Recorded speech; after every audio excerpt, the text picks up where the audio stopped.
नमस्कार भक्तों, मित्रों और साधकों, आप सभी को गुरु सत्यवान की ओर से बहुत बहुत नमस्कार। आज हम एक बहुत महत्वपूर्ण विषय पर फिर से चर्चा कर रहे हैं। चर्चा है कि जब मनुष्य का मूलाधार चक्र बिगड़ जाता है तो क्या होता है। जब मनुष्य का मूलाधार चक्र बिगड़ जाता है तो क्या होता है। तो कुछ केस में अभी मेरे सामने कुछ खबर आई कि कुछ साधक जन जो थे, भक्तजन जो थे, भक्ताई जो कर रहे थे, उनका मूलाधार चक्र बिगड़ गया। उनमें से एक अंजलि बंसल कुरुक्षेत्र वाली जो माता की चौकी वगैरह लगाती है, उसका जो मूलाधार चक्र है वो डिसबैलेंस हो गया।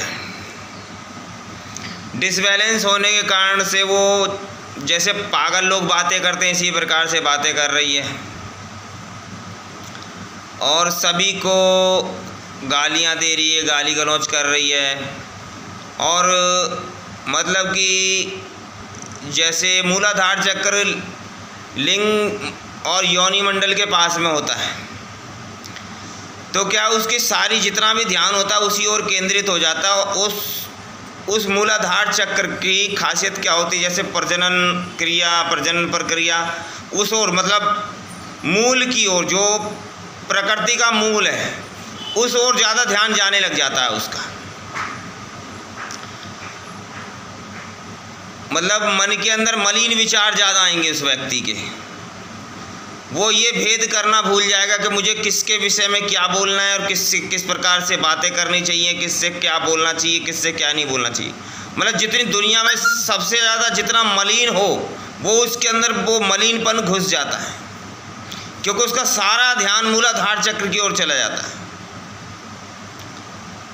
तो डिसबैलेंस होने के बाद क्या होता है कि यही होता है कि मतलब उसका जो दिमाग है सारा का सारा संतुलन बिगड़ करके उसका मूलाधार चक्र में चला जाता है। और मूलाधार चक्र जो है सेक्स से रिलेटेड होता है सारा का सारा। इसीलिए कहते हैं कि जो इसके अंदर जो मूलाधार चक्र के अंदर काली की शक्ति और महागणेश की शक्ति को वर्णन किया गया है। तो नेगेटिव और पॉजिटिव दोनों चीज़ें होती हैं। तो ये लेकिन काली जो क्या है, काली नेगेटिव शक्ति है। नेगेटिव मतलब कि ऐसे कह लो जैसे बल्ब को जलने के लिए दो तारों की आवश्यकता होती है, एक पॉजिटिव तार होता है, एक नेगेटिव तार होता है। यदि दोनों सही संतुलित होंगे तो बल्ब जल जाएगा। यदि एक की पावर ज़्यादा हो जाए, एक की पावर कम होगी तो बल्ब नहीं जलेगा। तो जो प्रकाश फैलना है, जो प्रकाश जो संसार को उजाला देता है, सच्चे ज्ञान का माध्यम देता है, वो मिट जाएगा।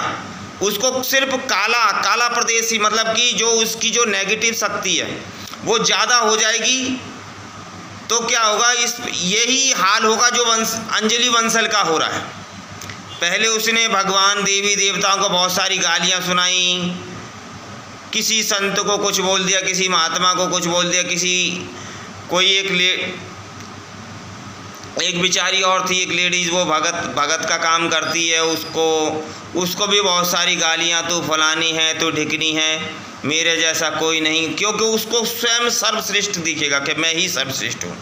और वो कुछ गलती भी कर रही होगी तो भी उसको ये लगेगा कि मैं ही सब कुछ सही कर रही हूँ एकदम। फिर क्या होता है कि फिर क्योंकि ये बात यहाँ पर भी नहीं रुकी, फिर उसका ध्यान जो था सारा अंजलि बंसल का सेक्स की ओर चला गया। तो वो फिर यूट्यूब पे ही बैठ करके, उस गद्दी के ऊपर ही बैठ करके फिर वो कहानी सुनाने लगी, सेक्सी कहानियाँ। उसने सोचा ऐसे तो बात नहीं बन रही, तो अब थोड़ा पब्लिक को अपनी ओर आकर्षित कर लूँ, क्योंकि उसका मन के अंदर तो वही वहम है कि इतनी आयु हो गई है लेकिन फिर भी अभी मैं जवान हूँ। और मतलब उसके अंदर वो सेक्स की भावना कूट कूट के भर गई है। इसमें उसकी कोई गलती नहीं है, उसका जो मूलाधार चक्र डिसबैलेंस हो गया उसके कारण से उसके साथ ये हो रहा है।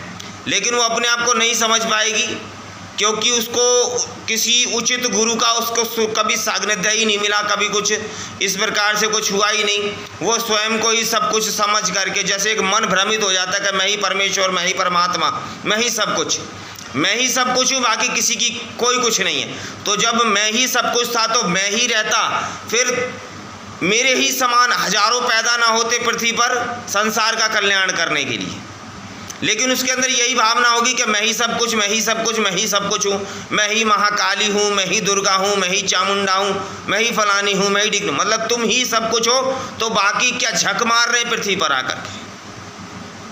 यो इन सब लोगों ने अवतार लिया, इन सब संतों ने, देवियों ने जो अवतार धारण करके जो गद्दियाँ चला रही हैं, चला रहे हैं, तो जो संसार का उद्धार कर रहे हैं वो सब झक मारने के लिए आप ही सब कुछ हो गए। तो लेकिन उस सबसे आकर्षित, अपने आप को आकर्षक मान करके और वो फिर उन सेक्सी कहानियों को सुनाने लगी कि वो ऐसा लड़का था, वो यहाँ गया, उस ससुराल में गया, फिर उस लड़के ने ऐसा करा, आखिरी में ये निकाल के सबके सामने रख दिया। तो मतलब उसका सारा ध्यान और हंस हंस के बताती है। क्यों? क्योंकि उसकी मेंटलिटी ठीक नहीं है इस वक्त, उसको सहानुभूति की आवश्यकता है, और साथ में उसको ये भी सभी को बताना होगा, खाली मेरे बताने से कुछ नहीं होने का। सबको ये बताना होगा कि आपकी जो मानसिक स्थिति है वो खराब हो चुकी है, आपका जो मूलाधार चक्र है वो बिगड़ चुका है, बिल्कुल इतनी हद तक बिगड़ चुका है कि आप ना तो परमात्मा में भेद कर सक रहे हो, ना ही देवी शक्तियों के ऊपर भेद कर सक रहे हो, और ना ही आपको उचित और अनुचित का कोई फर्क नहीं महसूस हो रहा। आप सभी को एक ही तराजू में तोल रहे हो, एक ही तराजू में। तो यही हाल होता है जिसका ना तो कोई मार्गदर्शन करने वाला गुरु हो और ना ही किसी इस प्रकार से कोई सान्निध्य हो जिसके कोई बड़े गुरु का। जब इसी प्रकार से मानसिक स्थिति खराब हो जाती है भक्त लोगों की, उनका मेंटलिटी और सामाजिक स्तर दोनों ही गिर जाते हैं, वो अपने चरित्र से भंग हो जाते हैं, जो अंजलि बंसल के साथ आज हो रहा है।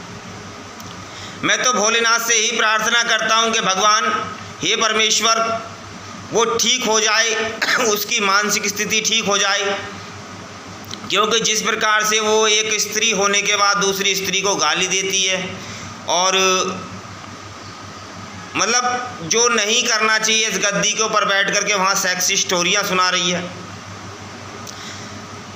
उसकी स्तर जो है दिमाग का मेंटल इतना ज़्यादा गिर चुका है कि वो मतलब उसको कोई समझाने वाला मिल जाए या कहीं से वो प्रेरणा हासिल करके कुछ दिमाग उसका काम कर दे।